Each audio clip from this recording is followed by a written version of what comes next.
Bienvenido al canal de Narraciones Budismo, enseñanza extraída de la plataforma studybuddhism.com by Bersin Archives. Puedes encontrar el enlace y la enseñanza escrita en la descripción del vídeo. Esta enseñanza consta de 6 partes. Karma, ni libre albedrío ni determinismo. Parte 1. Preguntas generales sobre el karma. Por el Dr. Alexander Bersin. La complejidad del karma. Este fin de semana vamos a hablar sobre el karma, y aunque el tema se anuncia como karma, libre albedrío versus determinismo, eso será solo una parte de lo que hablaremos. Me gustaría entrar en detalles sobre qué es el karma, cuáles son los diversos factores mentales que están involucrados en el karma y cómo funciona el karma para que tengamos una idea general de cómo encaja la cuestión del libre albedrío versus el determinismo en la presentación budista del karma. Además, sé que hay muchas preguntas que la gente tiene sobre el karma, por lo que me gustaría intentar tejer diferentes temas aquí en nuestro fin de semana para poder responder algunas de ellas, y habrá mucho tiempo para preguntas. Necesitamos dejar muy claro desde el principio que el propio Buda mencionó que el karma es lo más difícil de entender en sus enseñanzas, mucho más difícil de entender que la vacuidad. Entonces, si es complicado y hay muchos aspectos que no podemos entender, no es algo que deba sorprendernos. Por supuesto, así son las cosas. Además, debemos darnos cuenta de que existen muchas explicaciones del karma dentro del budismo. No hay solo una explicación, y esto significa que podemos entender cómo funciona el karma de muchas maneras diferentes, y los diferentes sistemas nos darán ideas distintas sobre cómo funciona el karma. Hay una presentación en el sistema Theravada que difiere en muchos aspectos de las presentaciones en los sistemas enseñados en Nalanda y que estudian los tibetanos. Será demasiado confuso y complicado tratar de cubrir también la presentación Theravada, pero al menos debemos ser conscientes de que es bastante diferente.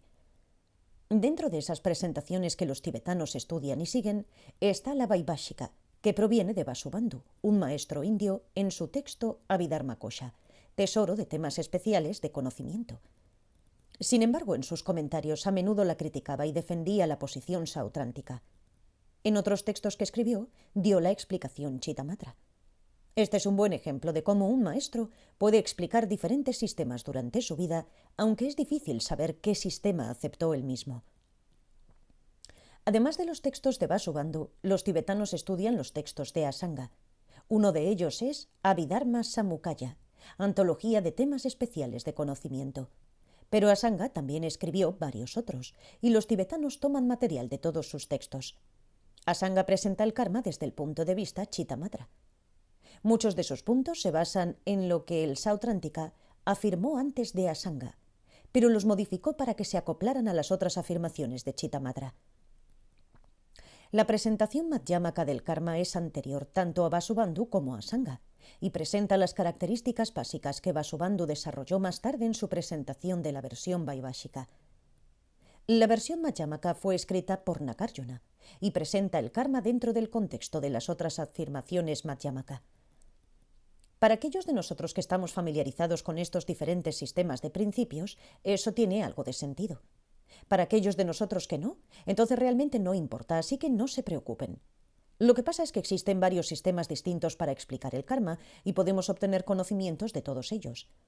Los tibetanos estudian principalmente las presentaciones de Vasubandhu y Asanga, y hay suficientes puntos en común en estos dos sistemas con los que podemos trabajar en nuestra vida diaria. Intentaré explicarlo desde el punto de vista de ese material común, pero en ciertos puntos indicaré las principales posiciones diferentes. Además, debo señalar que no son solo los tibetanos los que siguen un curso de estudio que incluye los enfoques del karma tanto de Vasubandhu como de Asanga. Los chinos también hicieron lo mismo en las tradiciones chinas que enfatizan el estudio de la literatura budista india.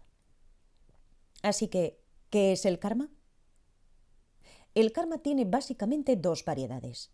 Esto es lo que dicen todas estas escuelas. Llamémoslos a ambos impulsos kármicos. Hay impulsos kármicos asociados con acciones de la mente e impulsos kármicos asociados con acciones del cuerpo y del habla.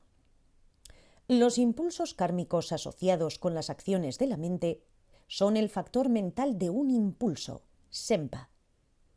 Un impulso es el factor mental que si bien acompaña a una conciencia sensorial o mental y a los demás factores mentales que la acompañan, atención, concentración, emociones perturbadoras o lo que sea, los atrae hacia un objeto, como un imán que mueve limaduras de hierro adheridas a él. Es difícil encontrar una palabra que transmita adecuadamente a qué se refiere este factor mental, y la palabra en inglés urge, impulso, no es del todo adecuada, ya que connota deseo o anhelo como parte del mismo.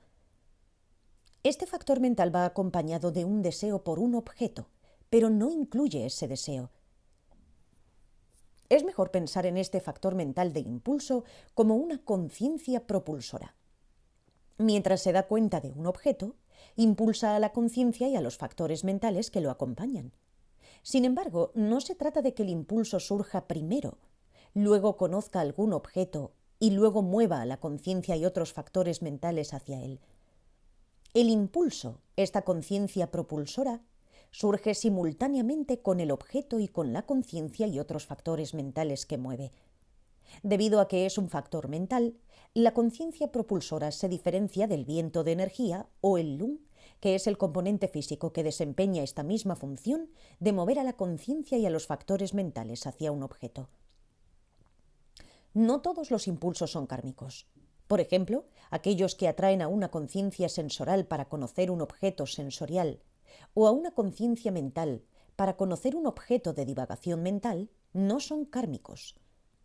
Los impulsos que son impulsos kármicos son aquellos involucrados en acciones kármicas apremiantes de la mente. Y hay dos tipos. Un tipo impulsa a la conciencia mental conceptual y a los factores mentales que la acompañan a pensar y tomar una decisión sobre la realización de una acción específica del cuerpo o del habla con o hacia algún objeto específico. Estos se denominan impulsos kármicos incitadores, Senpa-L, ya que incitan una acción kármica del cuerpo o del habla y son apremiantes. Otro tipo de impulso kármico para una acción de la mente es el que se activa en el momento de la muerte, llamado karma que arroja, que impulsa al continuo mental hacia la muerte, el bardo y su próximo renacimiento. No es un impulso kármico incitador. Los impulsos kármicos compulsivos están asociados con acciones kármicas del cuerpo y del habla y también son de dos tipos. Uno es un impulso kármico indicado, Senpa-L, un impulso kármico provocado por un impulso kármico incitador previo. El otro es aquel que no es provocado por un impulso kármico previo, no es un impulso kármico incitado. Asanga y Vasubandhu tienen afirmaciones muy diferentes sobre cuáles son estos impulsos kármicos asociados con las acciones kármicas del cuerpo y el habla. La versión Chittamatra de Asanga es un poco más complicada que la versión sautrántica que desarrolla. Así que usemos aquí la afirmación de la presentación sautrántica para representar la posición de Asanga, ya que es más fácil de entender. Para Asanga, los impulsos kármicos asociados con las acciones kármicas del cuerpo y del habla son los impulsos kármicos para esas acciones. Son el factor mental de un impulso, una conciencia propulsora, que lleva a la conciencia sensorial a los factores mentales que la acompañan a involucrar al cuerpo y al habla en la realización de la acción. El Theravada concuerda con esta posición. Para Nagarjuna y Vasubandhu, estos impulsos no son impulsos kármicos asociados con las acciones del cuerpo y el habla, aunque llevan a la conciencia sensorial y a los factores mentales que la acompañan a involucrar al cuerpo y al habla en la realización de la acción. Los impulsos kármicos asociados con las acciones del cuerpo y del habla son los impulsos kármicos de las acciones, no los impulsos kármicos para las acciones. Son formas de fenómenos físicos, no el factor mental de una conciencia propulsora, un impulso. Y hay dos tipos. La forma reveladora de la acción es el movimiento del cuerpo o la emisión de los sonidos del habla como método implementado para causar que se lleva a cabo la acción del cuerpo o del habla. Revela el estatus ético de la mente que hace que surja como constructiva, destructiva o no especificada. La forma no reveladora de la acción es una forma muy sutil de fenómeno físico que no revela ese estatus ético. Surge principalmente en el caso de determinadas acciones constructivas o destructivas fuertemente motivadas. Un ejemplo es una restricción de voto. Un voto es una forma sutil invisible que continúa incluso después de haberlo hecho y que hace que el cuerpo y la palabra se abstengan en cada momento de transgredir la acción que uno ha jurado no cometer. Es muy importante comprender que el karma no es en absoluto una acción.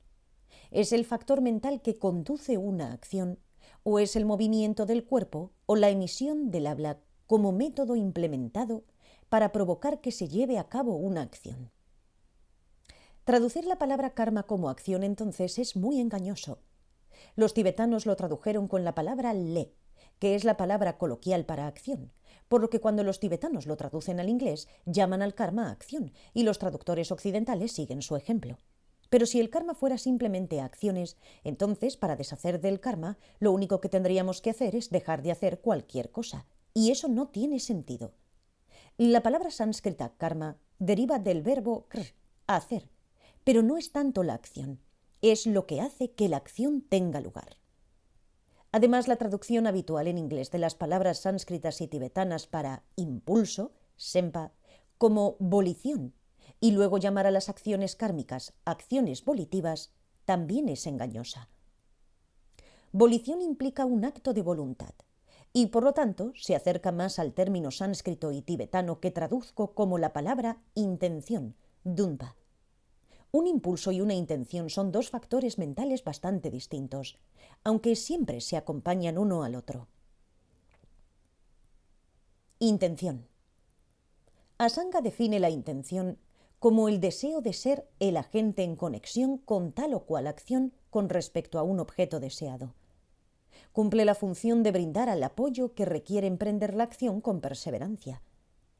Gyaltsab-ye elabora: una intención es un darse cuenta que, al haberse dirigido a un objeto intencionado, es diferenciado de acuerdo con el interés que tiene en él. Cuando se divide, la intención puede ser el deseo de encontrarse con él, el deseo de no separarse de él o tener un profundo interés en él. Indica también una certeza individualizada acerca de objetos no pretendidos hacia los que uno no tiene intención alguna. Gyaltsab-ye continúa explicando que la intención podría ser el deseo de encontrarnos con algo que hemos conocido o hecho previamente, como la intención de ver a un amigo y decirle cosas agradables. O podría ser el deseo de no separarnos de algo que actualmente se está conociendo o haciendo, por ejemplo, la intención de no dejar de hablar amablemente a nuestro amigo. O podría ser un gran interés en algo que se va a lograr o hacer en el futuro, como la intención de hablar amablemente con nuestro amigo cuando lo conozcamos. Distinguir, duché, es otro factor mental que acompaña a nuestros diversos tipos de conciencia y los factores mentales que los acompañan. Esta explicación sobre la intención indica que primero debemos distinguir a nuestro amigo, ya sea mientras lo vemos o pensamos en él, antes de que podamos tener la intención o el deseo de hacer algo dirigido hacia él, como decirle algo agradable.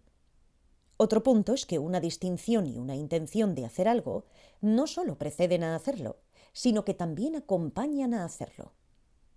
Al hacer algo, todavía tenemos la intención de hacerlo y la distinción de la persona a quien va dirigido. Una de las cosas que madura de los potenciales kármicos es nuestro gusto por hacer algo. Por ejemplo, a partir del potencial kármico de hablar amablemente a los demás, que proviene de los actos de hablar amablemente y de los impulsos kármicos involucrados en ellos, nos gusta hablar amablemente a los demás. Automáticamente hablamos amablemente con los demás. Ese gusto es lo que madura. Los impulsos kármicos no maduran a partir de impulsos kármicos. Por ejemplo, vemos a alguien, distinguiéndolo del resto de personas que también vemos. Esto desencadena nuestro gusto por decirle algo agradable y el surgimiento de un pensamiento que tiene una distinción de la persona y la intención o deseo de decirle algo agradable. Ese pensamiento es conducido por un impulso, una conciencia propulsora de la persona y va acompañado de una intención, el deseo de decir algo agradable. Entonces podemos tener la acción kármica de la mente para pensar en decir algo agradable y decidir hacerlo. Esa acción kármica de la mente es conducido por una conciencia propulsora, es decir, un impulso que es un impulso kármico para una acción de la mente, y está acompañada por esa intención, el deseo de decirle algo agradable. Luego, al haber tomado esa decisión, si seguimos la presentación de Asanga, una conciencia propulsora, en este caso un impulso, que es un impulso kármico para una acción del habla, conduce a la conciencia del cuerpo a involucrar el habla en decir algo agradable a la persona. La conciencia del cuerpo y el impulso todavía van acompañados de una intención, el deseo de decirle algo agradable. Tengan en cuenta que a lo largo de estos pasos hemos distinguido a la persona a la que deseamos decirle algo agradable y hemos distinguido lo que queremos hacerle. Queremos decirle algo agradable.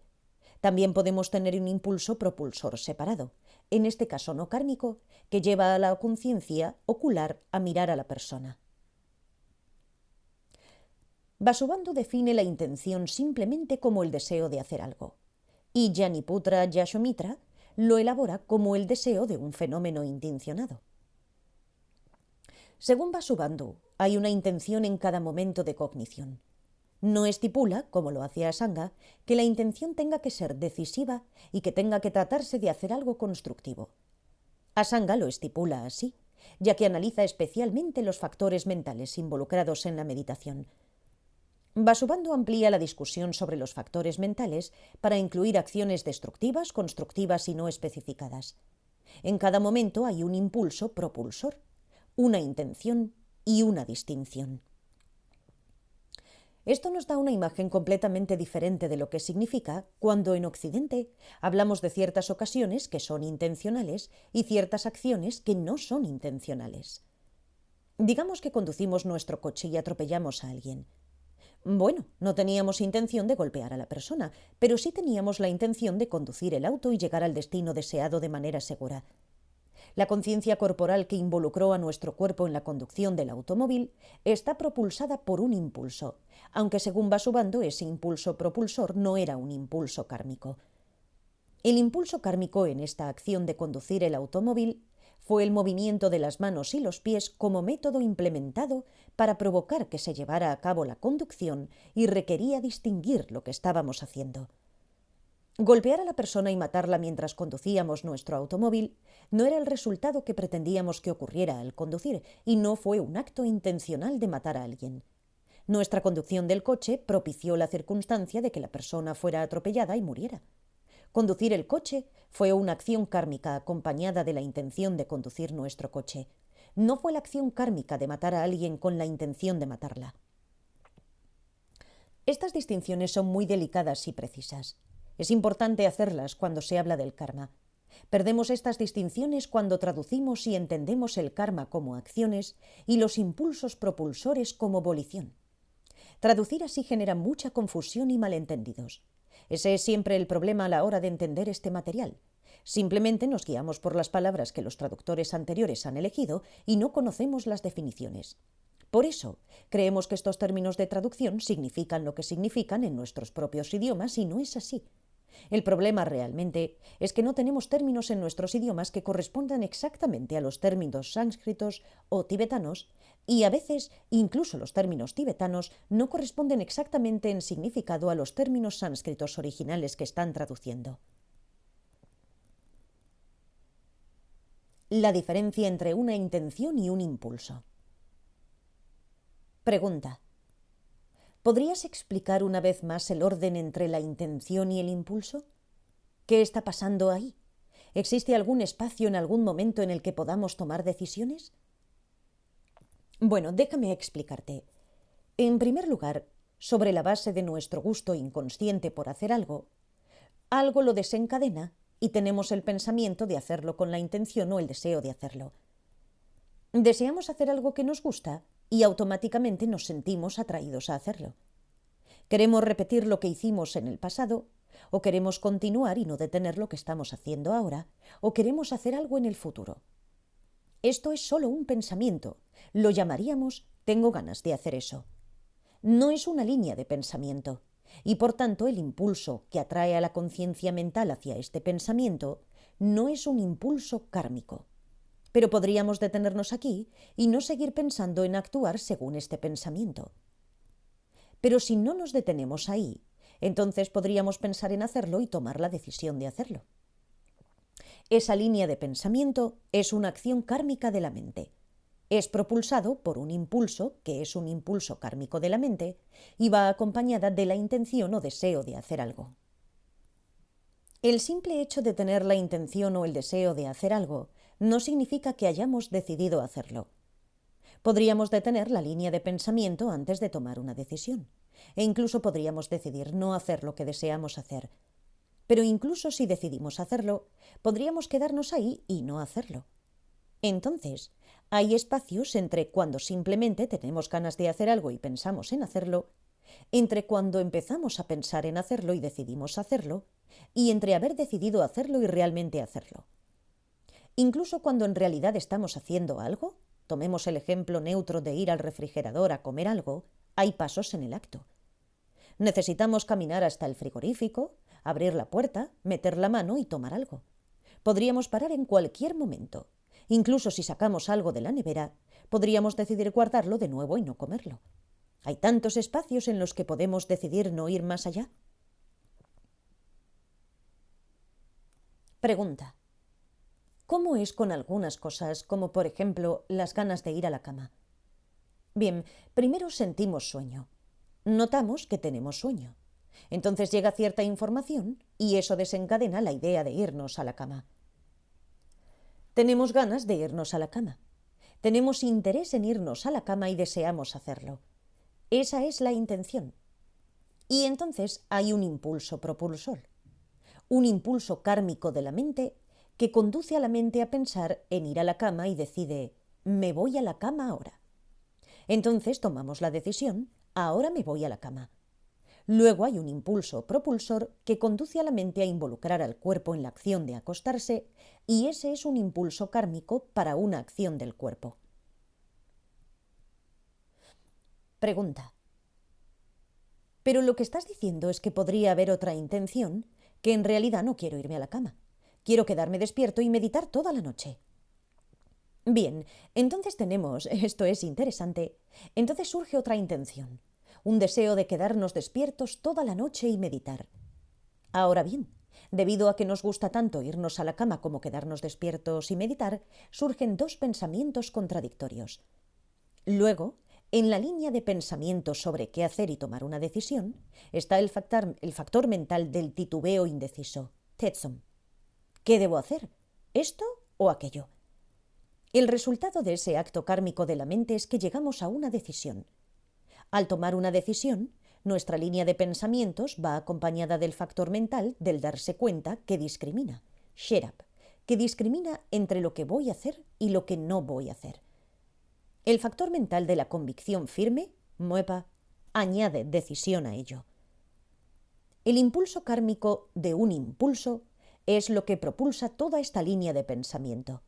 Incluso después, digamos que decidimos quedarnos despiertos y meditar, el teléfono puede sonar y nos interrumpen. Y después de la llamada estamos demasiado cansados y decidimos irnos a la cama después de todo. Si nos sentamos a meditar, existe el impulso kármico propulsor que conduce al cuerpo a sentarse y el impulso kármico propulsor que conduce la mente a la meditación analítica. Y luego te quedas dormido. ¿Qué es eso? La somnolencia surge como un factor mental que acompaña a la meditación. Desencadena el pensamiento: tengo ganas de irme a dormir. Puede que ni siquiera tengamos ese pensamiento o línea de pensamiento para decidir si dejar de meditar e irnos a la cama. Un impulso propulsor, pero no kármico, podría llevar a la conciencia mental a un estado de sueño, incluso antes de levantarnos y acostarnos. Pregunta: ¿cuál es el papel del darse cuenta que discrimina aquí? El darse cuenta que discrimina en el sistema de Asanga diferencia entre esto es lo que quiero hacer y eso es lo que no quiero hacer. Esto es beneficioso y aquello no es beneficioso. Solo aparece cuando llegamos a una decisión al final de una línea de pensamiento sobre si hacer algo o no hacerlo. Cuando Gyaltsab-je dice una intención, indica también una certeza individualizada acerca de objetos no pretendidos, hacia los que uno no tiene intención alguna. Esta certeza no es la convicción firme que se obtiene con el darse cuenta que discrimina. Está hablando de la certeza involucrada con la exclusión, selwa. Cuando tenemos la intención de desear hacer algo, excluye el deseo de hacer otra cosa. Tenemos la intención explícita de hacer algo e implícitamente pretendemos no hacer otra cosa. En este sentido, nuestra distinción de lo que deseamos hacer tiene certeza. Por lo tanto, el simple hecho de tener ganas de ir a dormir con la intención o el deseo de hacerlo no implica darse cuenta que discrimina. El darse cuenta que discrimina está involucrado cuando hemos pensado si irnos a dormir y tomamos la decisión de irnos a dormir. La intención o el deseo de dormir, respaldado por esa decisión, se ha basado en el darse cuenta que discrimina. Pregunta: ¿una intención está pensada racionalmente o no? Si limitamos el análisis de tu pregunta a la intención que acompaña al impulso propulsor, que conduce a la conciencia del cuerpo, a involucrar al cuerpo o al habla en la realización de una acción del cuerpo o del habla, entonces esa acción puede no estar precedida por haber pensado racionalmente sobre cometer la acción y decidir realizarla. Recuerden que mencioné los impulsos kármicos incitadores y los impulsos kármicos incitados.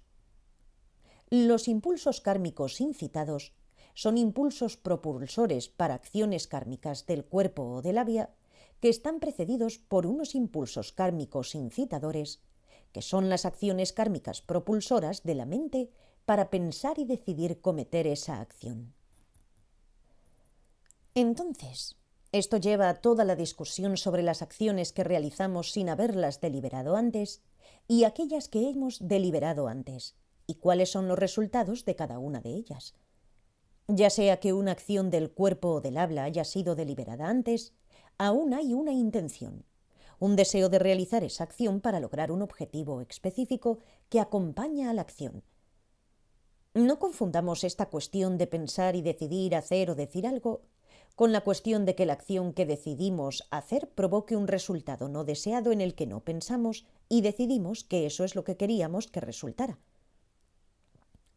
Por ejemplo, si conducimos nuestro automóvil y atropellamos y matamos insectos, la intención que nos acompañó al conducir el automóvil fue conducirlo para llegar a nuestro destino.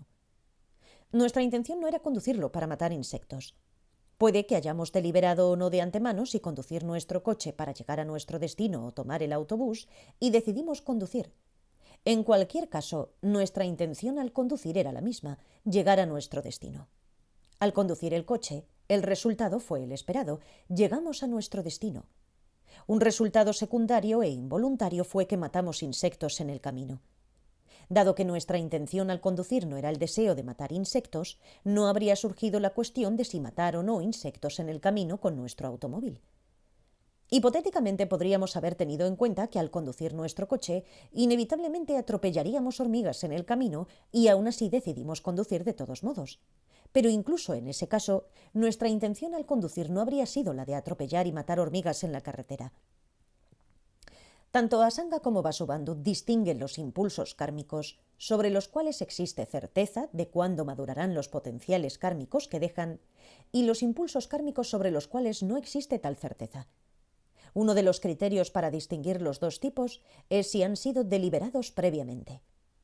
Cuando se delibera y se decide de antemano, dependiendo de las acciones que impulsaron, hay certeza de si su potencial kármico madurará en esta vida, la siguiente o cualquier vida posterior. Cuando no se deliberan y deciden de antemano, no hay certeza sobre cuándo madurarán, pero madurarán en algún momento. En el sistema de Asanga, al ser Mahayana, es posible purificar los potenciales kármicos para que no maduren en absoluto, pero en el sistema de Vasubandhu, al ser Hinayana, eso no es posible. Debido a esa diferencia, Vasubandhu afirma que las acciones no intencionales, como nuestro ejemplo de matar insectos mientras conducimos nuestro automóvil, no tienen consecuencias kármicas. Asanga y Nagarjuna, sin embargo, dicen que sí tienen consecuencias, aunque mucho más débiles que las acciones deliberadas. Sin embargo, estas consecuencias pueden evitarse mediante prácticas de purificación.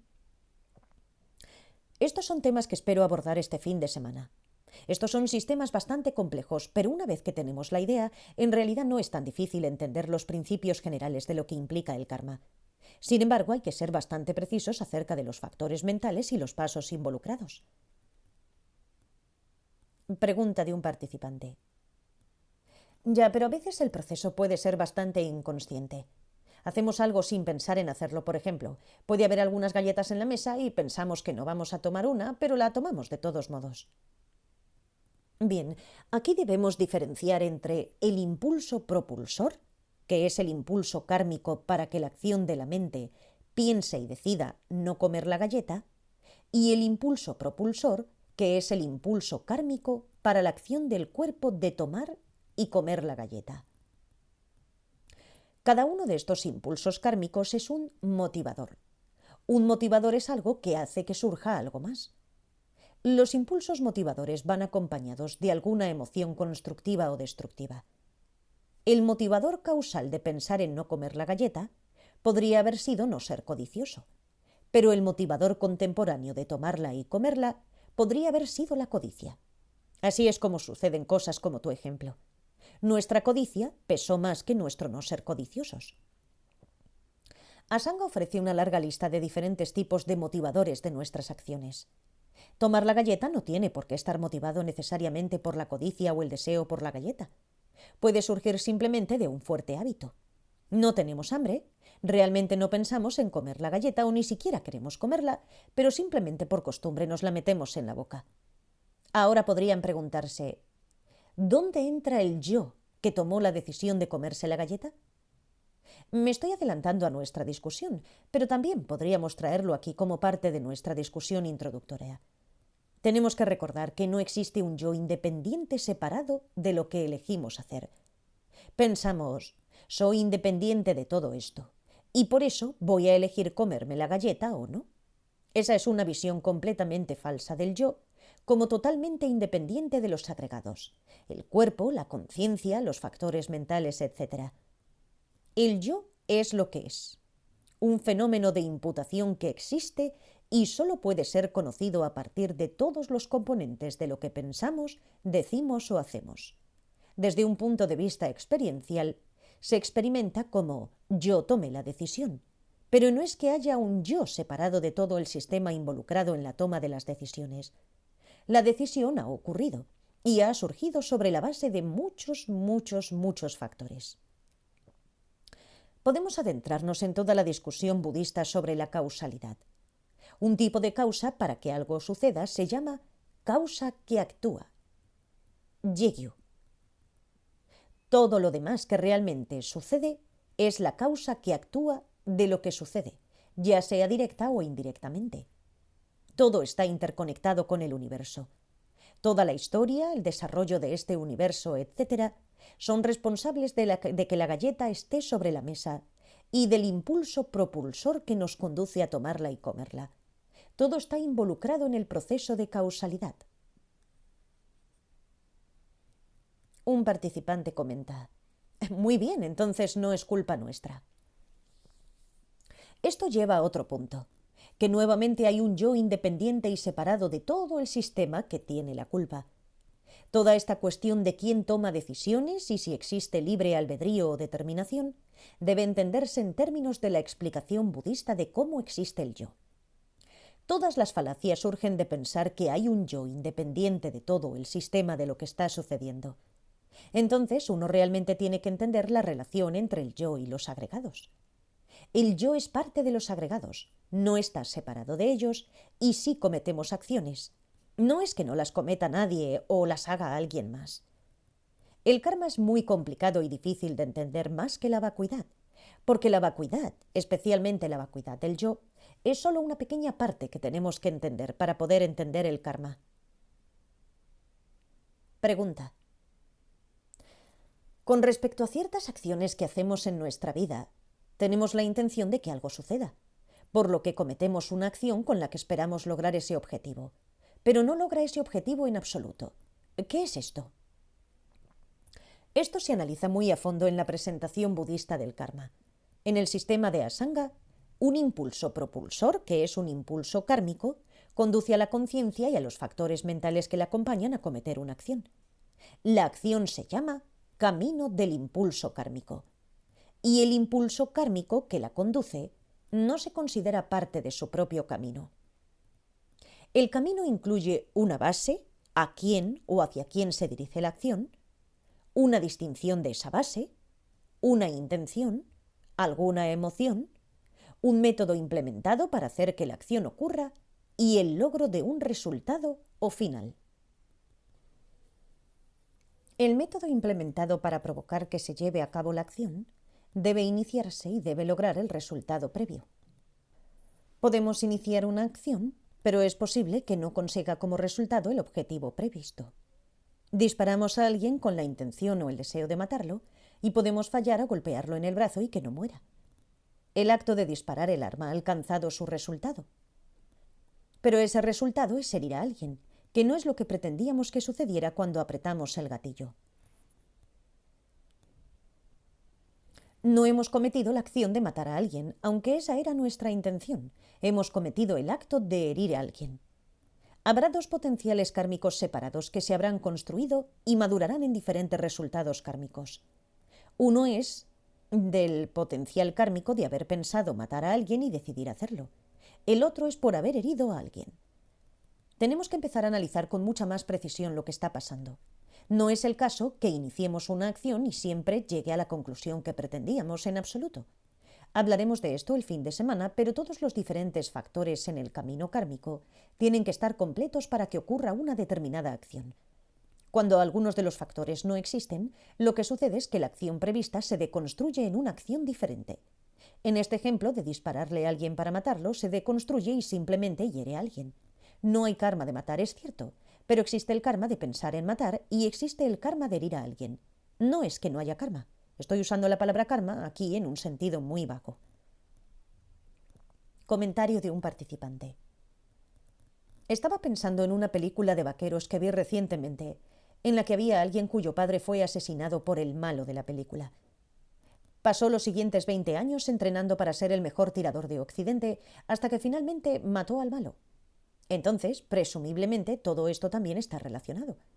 Si intento dispararle a alguien, pero no he aprendido a disparar, entonces es diferente a si hubiera pasado los últimos 10 años aprendiendo.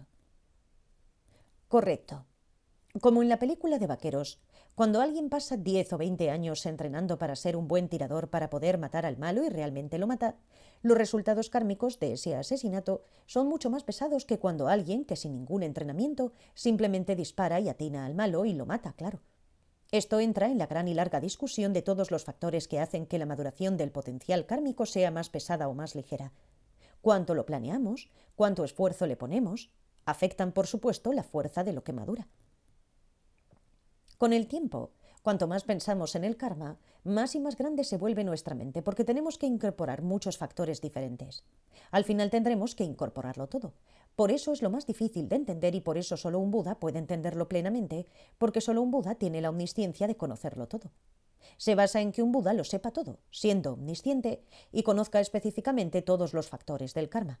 Que un Buda conozca todos los factores causales que afectan por qué alguien se encuentra en un determinado estado mental y qué sería lo mejor enseñarle en ese momento y el efecto que eso tendrá no solo en esta persona, sino también en todos los que esta persona conozca para siempre. Tipos de factores que causan que el potencial del karma madure. Pregunta. Cuando alguien dispara a alguien y falla, ¿es el resultado del karma de quién? Bueno, todo lo que sucede es el resultado de muchos factores diferentes, no solo el resultado de una cosa. El Buda dijo que un cubo no se llena con la primera ni con la última gota, sino con un conjunto completo de gotas de agua. La persona podría disparar, pero como se le movía la mano o estornudó o algo así, se distrajo y perdió la concentración. Esa podría ser la razón por la que falló. O podría ser que la persona a la que apuntaba se movió, y por ese motivo falló. Estas son algunas de las diversas circunstancias que podrían haberse presentado. Digamos, por ejemplo, que como víctima potencial nos movimos y el tirador falló. ¿De qué es resultado eso? Quizás habríamos querido hacer algo constructivo, algo destructivo o algo neutro como ir a comer. Quizás simplemente estábamos cansados de estar en esa posición. Estas son las circunstancias que se dieron para que no nos mataran. Pero si el tirador falló y no nos mataron, eso no significa necesariamente que el tirador careciera del potencial kármico para matarme y yo careciera del potencial kármico para ser asesinado por él. Ambos todavía podríamos tener esos potenciales, pero las circunstancias no estaban dadas para que ocurriera el asesinato. En otras palabras, lo que estoy diciendo es que hay muchos factores diferentes que intervienen en por qué una acción no alcanza el resultado previsto, algunos de los cuales suceden por nuestra parte, otros suceden del lado de la persona y algunos de los cuales son circunstanciales, como que se levantó un fuerte viento que desvió la bala de su rumbo. Necesitamos tener claro qué es lo que realmente madura del potencial kármico. El impulso kármico que impulsa a nuestra mente a involucrar al cuerpo en alguna acción como matar a alguien no surge de potenciales kármicos y tampoco lo hace la intención de matar a alguien. Lo que sí madura es el gusto por matar cosas. Basado en que nos guste eso, ciertas circunstancias desencadenarán la idea de matar a alguien, con el deseo de matarlo, etc., como ya lo he descrito en detalle. Tomemos el ejemplo de cruzar la calle y ser atropellado por un coche. ¿Nuestro karma hizo que el auto nos golpeara? Bueno, realmente no podemos decir eso. Si decimos eso, entramos en una visión muy solipista del universo de que todo es causado por nosotros. No hicimos que la otra persona condujera el coche en ese momento. ¿Nuestro karma madura para que crucemos la calle justo en el momento en que la otra persona va a conducir? Bueno, no, tampoco podemos decir eso, porque eso nuevamente parece implicar que estamos influyendo en la otra persona que conduce. Tenemos que decir que son muchísimas las causas y circunstancias que van madurando por parte de la otra persona para que conduzca el coche en un momento determinado. Hay otra circunstancia por nuestra parte que estamos cruzando la calle también a esa hora. Puede que estemos atravesándola sin mirar por nuestro gusto de hacer cosas sin revisar, como cruzar la calle sin mirar. Esto podría estar relacionado con nuestra falta de paciencia y nuestra falta de atención. La causa mecánica de que seamos atropellados por el coche es el coche en movimiento, pero esa no es una causa kármica, es una causa mecánica. Sin embargo, el hecho de que tengamos una vida corta por haber sido atropellados por un automóvil y morir jóvenes es un resultado que madura por una causa kármica. Necesitamos diferenciar entre una causa de algo y una circunstancia, e identificar correctamente qué tipo de causa o circunstancia es algo. Siempre existe un entramado de circunstancias para que madure algún potencial kármico. Luego entramos en la muy difícil discusión de qué causa que ese potencial madure, y es esta circunstancia, pero no aquella. Tiene que haber circunstancias suficientes para que madure algo, además de lo que está ocurriendo por nuestro lado. Hay muchos factores involucrados. Y entonces la pregunta es, ¿hasta dónde vamos a llegar? Si nuestro potencial kármico para ser atropellado proporcionó las circunstancias para que el potencial kármico de la otra persona nos atropellara, entonces tenemos que empezar a preguntarnos, ¿cómo supo mi potencial kármico que la otra persona iba a conducir el automóvil en ese momento, de modo que nos cruzamos justo en ese momento? Eso se vuelve bastante extraño. Lo que sucede es solo un surgimiento dependiente de muchas cosas. Pregunta: ¿cuál es la relación entre las causas kármicas y las circunstancias para que maduren? Digamos que conducimos nuestro automóvil y hay una tormenta. El camino está resbaladizo, tenemos un accidente y nos estrellamos contra un árbol. ¿Nuestro karma causó la tormenta? Realmente no podemos decir eso. La tormenta se debió a muchas otras causas. Actuó como una circunstancia. Nuestros potenciales kármicos maduraron al nacer en un lugar que tiene tormentas y al gustarnos conducir un vehículo, pero no maduraron en la tormenta. Todo esto tiene que ver con la pregunta muy complicada: ¿es todo lo que sucede en el universo el resultado de nuestro karma? ¿Todo lo que va mal en el universo es culpa nuestra? Me acuerdo de alguien que conocía que cuando iba a un partido de fútbol y su equipo perdía, decía que su equipo había perdido porque él estaba allí. Era su culpa. Eso es realmente enfermizo, ¿no es cierto? El Chittamatra no dice que seamos los únicos que existen en el universo y que todo se crea a partir de nuestra mente. Habla de karma colectivo o de karma compartido, pero no hay una base reconocible afuera que todos compartamos. Por supuesto, la posición del Chittamatra de que no hay fenómenos externos y cómo explicamos la existencia de otros seres sintientes es bastante difícil. Ciertamente no dice que todos existen en nuestra cabeza y que nuestro potencial kármico es lo único que influye en todo lo que sucede en el universo. Ciertamente no, todo está interconectado. Podemos decir, sin embargo, que un factor que afecta la forma en que evoluciona un universo Es el potencial kármico colectivo compartido por cada ser con el potencial kármico de nacer en ese universo. El universo debe ser capaz de soportarlos. Y esto nos lleva a otro tema, que no tenemos tiempo de abordar esta noche, es decir, qué son acciones kármicas y qué son acciones no kármicas. ¿Hay ciertas cosas que suceden que no son karma? Esto tenemos que revisarlo con bastante atención. Vasubandhu tiene una presentación, Asanga tiene una presentación y el Theravada también tiene una presentación. Ya hemos visto que los impulsos propulsores que conducen a nuestra conciencia a mirar algo, por ejemplo, no son impulsos kármicos. La pregunta es realmente bastante compleja. Lo que está claro es que el hecho de que la persona se haya movido cuando le disparamos no se debe a nuestro potencial kármico. Además, su movimiento hacia un lado no se debió a un potencial kármico que estuviera madurando para no ser asesinados. Si no tuvieran el potencial kármico para ser asesinados, no serían asesinados, pero sí existe el potencial kármico para no ser asesinados. El impulso propulsor que llevó a la conciencia corporal de la otra persona a moverse hacia un lado para que solo la hiriéramos no fue un impulso kármico. Aunque teníamos la intención de matar, las circunstancias no estaban completas para que el camino kármico de matar a alguien se completara. Las circunstancias externas también podrían haber contribuido. El clima, cayó un rayo o un trueno y nos asustamos y fallamos. No nos hemos liberado de nuestro potencial kármico de matar a alguien, aún está ahí. Pero no estaban completas las circunstancias para que madurara plenamente ahora.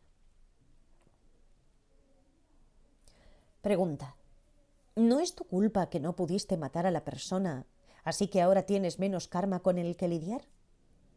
No, no es que tengamos menos potencial kármico con el que lidiar. No es que nos hayamos deshecho de cualquier potencial de matar al fallar cuando disparamos. Es solo que hemos pospuesto la maduración. La víctima potencial no está muerta, por lo que esa acción particular de dispararle no ha sido una acción de matar. Pero todavía tenemos ese potencial para matar, por lo que surgirá en una situación diferente. La palabra karma se usa en un sentido vago.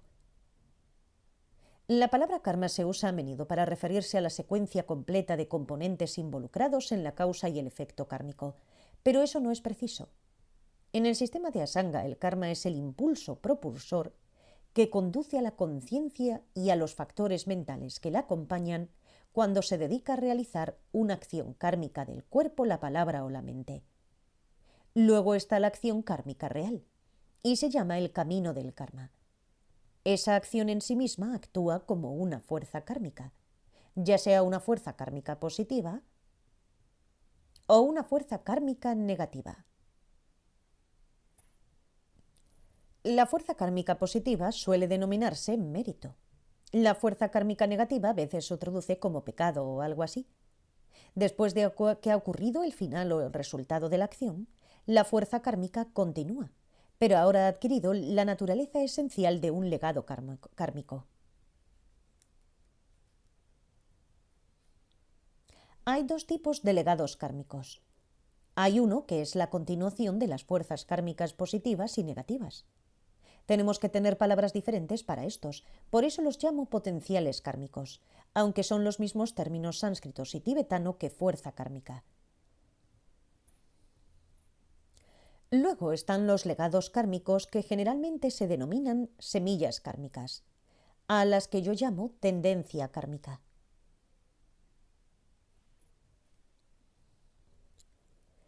Si queremos simplificar esto, hay potenciales kármicos y tendencias kármicas. Los potenciales kármicos son constructivos o destructivos. Las tendencias kármicas son no especificadas. Ambos maduran solo de forma intermitente. También hay hábitos kármicos constantes, que se afirman solo en los sistemas Mahayana. Maduran continuamente en cada momento, creando apariencias de existencia verdaderamente establecida y limitando a la mente. Repercusiones kármicas es un término que he acuñado para referirme a todo esto. Fuerzas kármicas, potenciales kármicos, tendencias kármicas y hábitos kármicos constantes. Lo que madura es esta repercusión kármica y no el karma en sí. Entonces, en el sistema de Asanga hay impulsos kármicos, que son impulsos kármicos propulsores. Hay acciones kármicas, hay repercusiones kármicas y hay resultados kármicos.